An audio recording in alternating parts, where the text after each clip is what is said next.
Hey, what's up, class? Welcome back. Another episode of Math 1 Distance Learning, John Glenn High School, room 1809 with Mr. Mason. We've been doing this a while.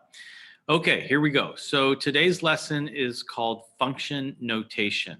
So we've been learning about functions for the last several weeks. A function is called a linear equation, or a linear equation is called a function, right? And in a linear equation, we have two variables. We have the x variable, which is our input, and we have the y variable, which is typically our output.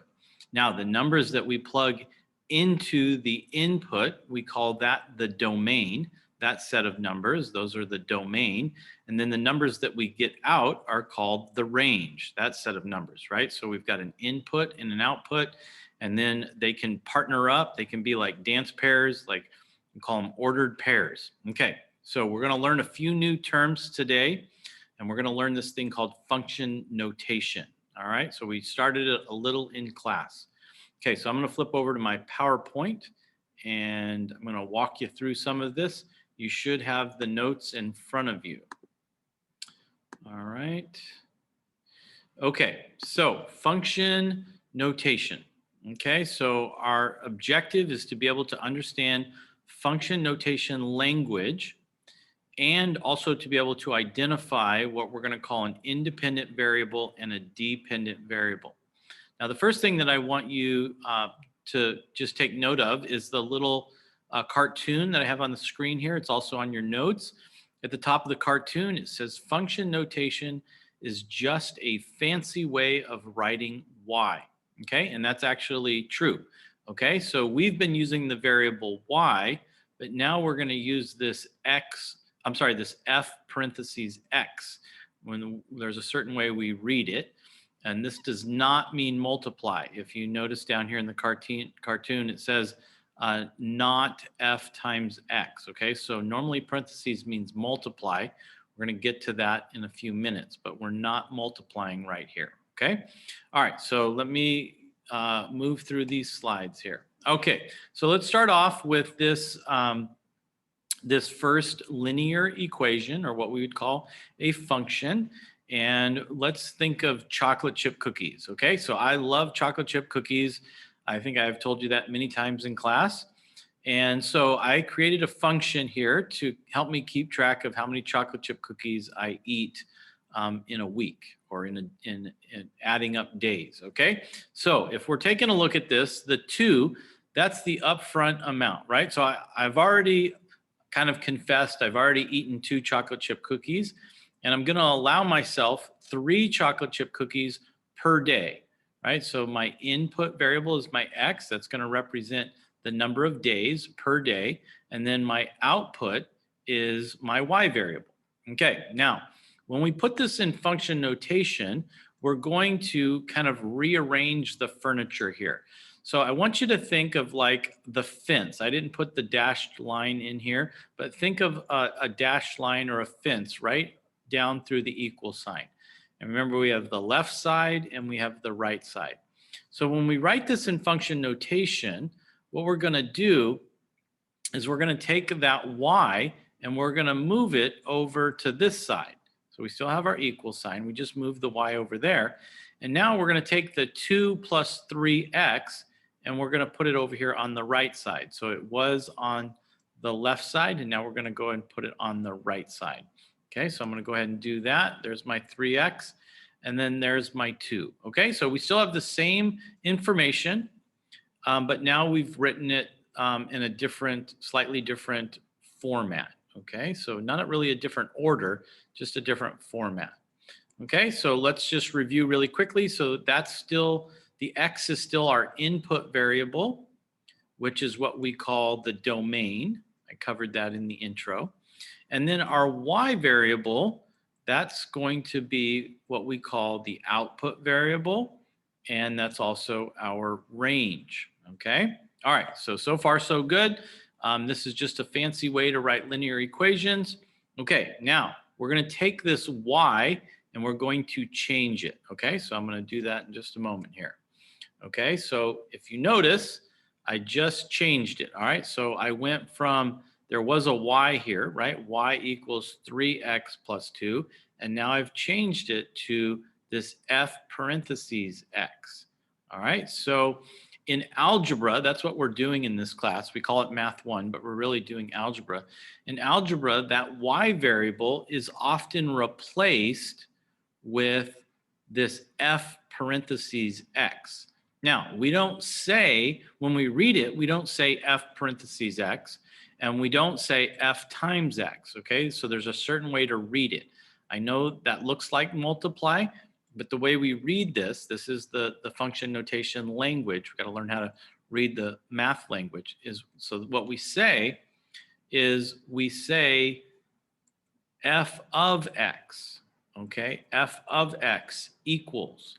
So if I'm looking down here below, I would say f of x, which really was my y, f of x equals 3x plus 2. Now, sometimes we don't use the letter F, or we've already used the letter F, so we need a different letter. So sometimes we use the letter G. So if we had this right here, we wouldn't say G times X. It's not a multiply.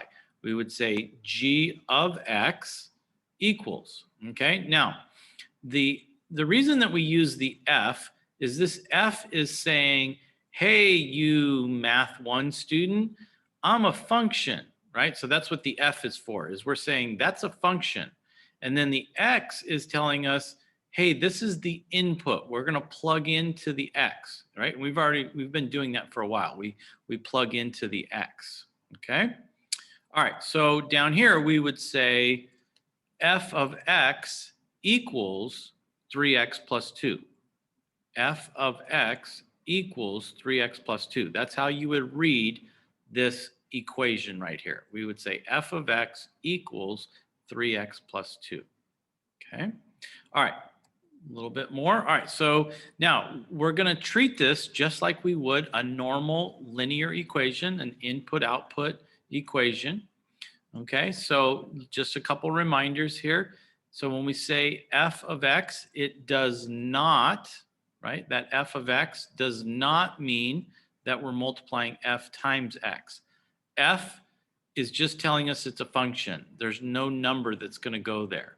We're going to put numbers here, but no number in for f. Okay, so all we're saying is it tells us that the x variable is the input. All right, so I just mentioned that. So all this is telling us is that, hey, this is a function and x is our input variable. All right, so that's all it's telling us. Okay, so let's go ahead and try to plug these numbers in. So we have a domain. So I gave you 5 numbers here, -2, -1, 0, 1, and 2. All right, so we're going to plug them in. And here is our function, right? So we're going to take this, instead of f of x, we went back to a y here. This is our range. Okay, so I'm going to take -2, and I'm going to drop it like it's hot right into that x. Right, so I'm going to drop it right in there. So we're going to go 3 times -2. So this makes -6 plus 2. It's going to give us an output of -4. So we can go ahead and right away put that over in our table. So -2 is dancing with -4. We can go ahead and put that in the table. All right, so now let's try -1. So we're going to take -1, we're going to drop it in there. So we've got 3 times -1. So that gives us -3 plus 2. It's going to give us -1. Okay, so let's go ahead and list that dance pair over here, this ordered pair. Now let's plug in 0. 3 times 0 is 0, plus 2 is equal to 2. So we've got 0 and 2 are partnered up. And then 3 times 1 is 3, plus 2 is 5. So we're taking this 1 is partnered up with this 5. And then we're going to take 2. So we got 3 times 2 is 6, plus 2 makes 8. And so we've got 2, 8. Now, before we move on, I just want to point something out. We're going to get to it in just a moment.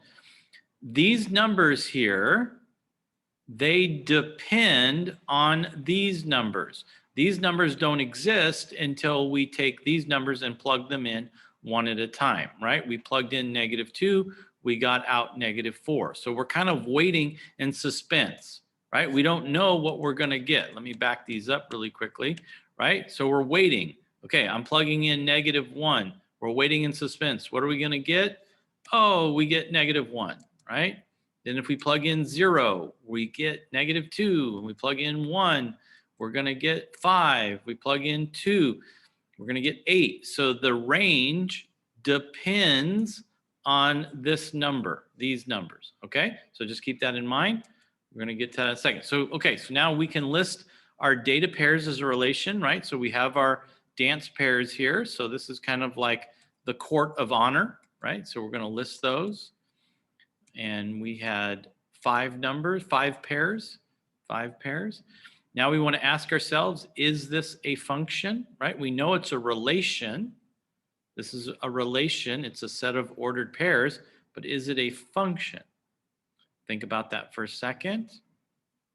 All right, and the answer is yes, it's a function because, how do we know it's a function? You guys remember? So it's because each x value, -2, -1, 0, 1, and 2, each of those is paired with only one y value, right? There's no 2-timers. There's no 2-timers. So we would say each x value is paired with only one y value. Each x value is paired with only one y value. Okay. All right, so that's a function. Okay. All right, so now independent versus dependent. So I just mentioned to you a moment ago that the range, the output, depends on the x values, the input. Okay, so here's a few new terms. Okay, so we've got x value. We've been calling that the input. And now here's a new name for that same value. We call it the independent variable. So the input is the same as the independent. They're kind of like nicknames for each other. Now, hopefully you can recognize how you would memorize that. They both start with in, okay? So the x variable is our input, and another name for it is the independent variable. That's where we're going to plug in. Now, why is it called the independent? We'll get to it in a moment. Okay, the y variable, that is our output, and that is called the dependent variable, the dependent variable. Now remember just a moment ago, I just went over that the y values depend on the x values. Now a way to think of it is think about you and your parents. Okay, so I'm going to ask you a question. So who came into the world first, you or your parents?